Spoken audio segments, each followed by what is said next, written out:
Good morning students. आज की हमारी जो ऑनलाइन क्लासेस हैं उसको शुरू करने से पहले जैसा कि आप सबको पता है कि हमें क्या देनी पड़ती है, अटेंडेंस देनी पड़ती है। तो सबसे पहले सभी बच्चे क्या करेंगे, अपनी अपनी अटेंडेंस दे व्हाट्सएप पे। ठीक है, सबने दे दिया। अब देखो, हम लोगों ने जो इससे पहले जो क्लास थी उसमें हम लोग पढ़ रहे थे द मिडाइवल पीरियड, अर्थात मध्यकालीन युग की। जो मिडाइवल जो पीरियड है, उस मिडाइवल पीरियड को हम लोगों ने कब से लेकर कब तक लिया था।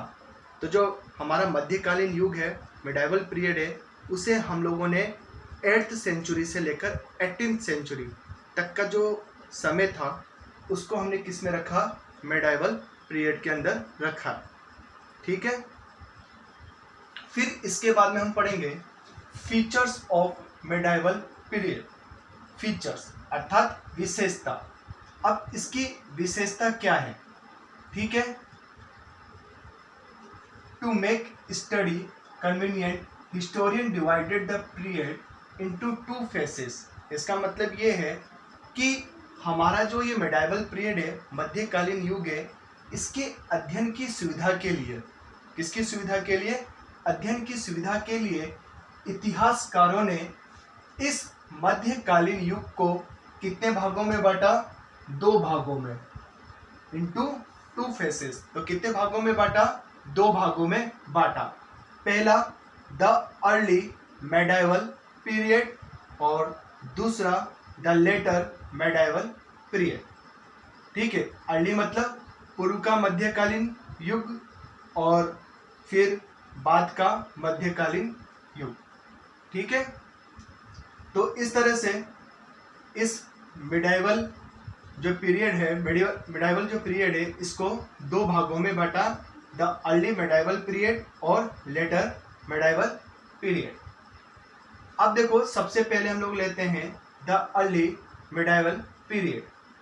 जो हमारा जो ये अर्ली मिडाइवल पीरियड है वो 8th सेंचुरी से 12th सेंचुरी तक का जो भाग आता है वो किसके अंदर आता है, मिडाइवल पीरियड के अंदर आता है।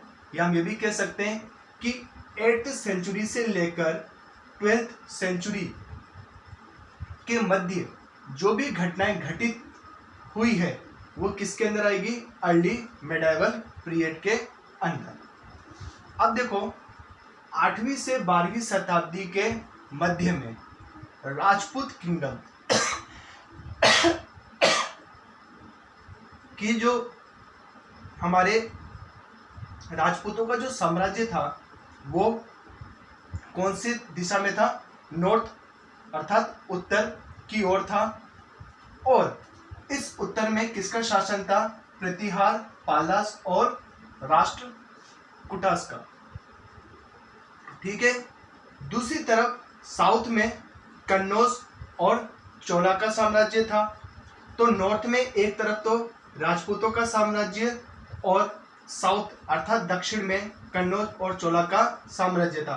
तो इन दोनों के मध्य में क्या था, कॉन्फ्लिक्ट्स, अर्थात इनमें हमेशा क्या रहता था, कोई ना कोई विवाद होता ही रहता था।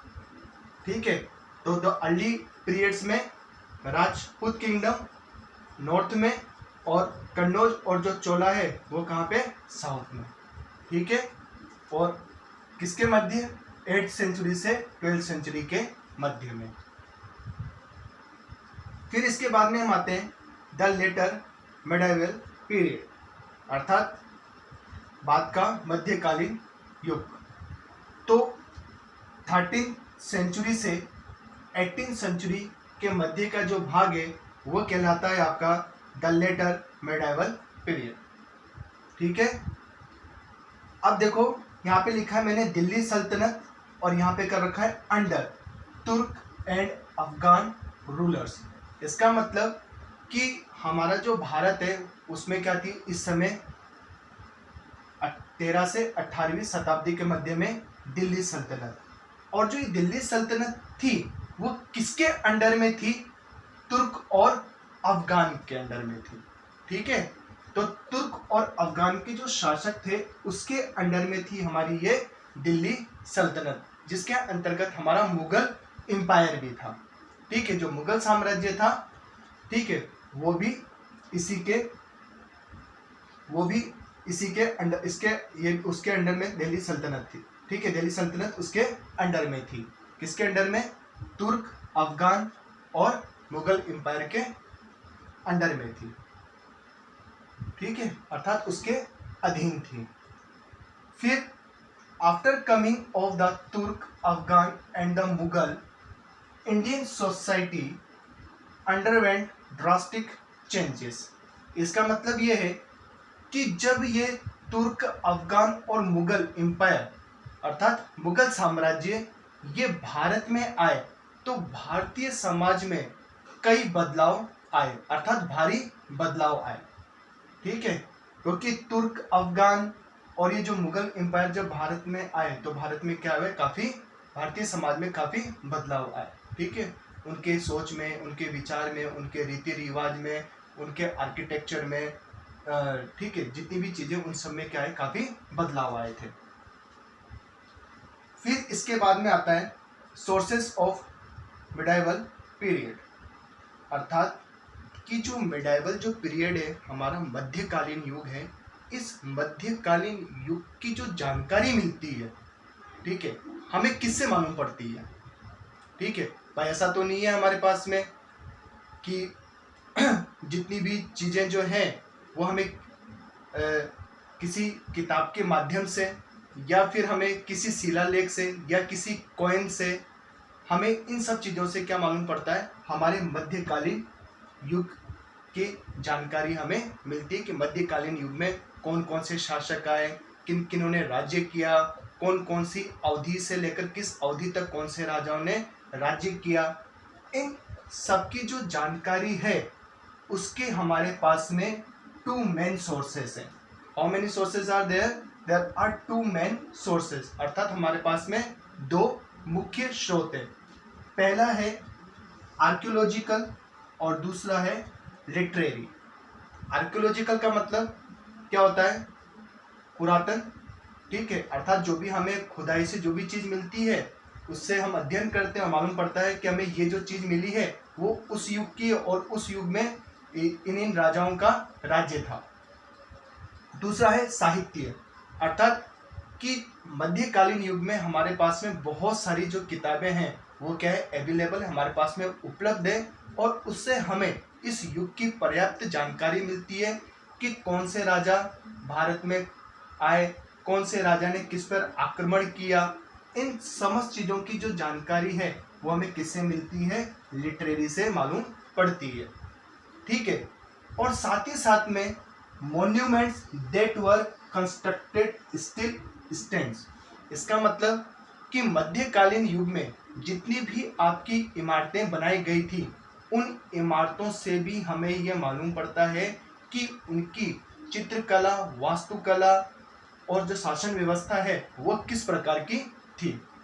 तो इस प्रकार से मध्यकालीन युग की जो जानकारी है उसके 2 मेन सोर्सेस है, पहला आर्कियोलॉजिकल और दूसरा लिटरेरी। लिटरेरी मतलब साहित्य। ठीक है, तो आप लोग क्या करोगे कि आपकी बुक में फीचर्स ऑफ मिडाइवल पीरियड का टॉपिक दे रखा है, उसके बारे में पढ़ना। आपको सब ये जानकारी जो मैंने आपको बताई है वो पूरी ऐसी कैसी मिलेगी आपको।